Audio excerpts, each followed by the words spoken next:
cut easier, and then the leftover pieces make better firewood. Oh, there's a good one right there.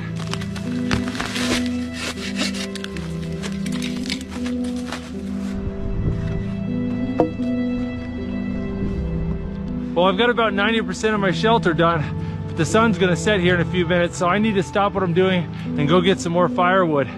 So I better hurry up and get everything gathered around the camp while I still have some light to see by.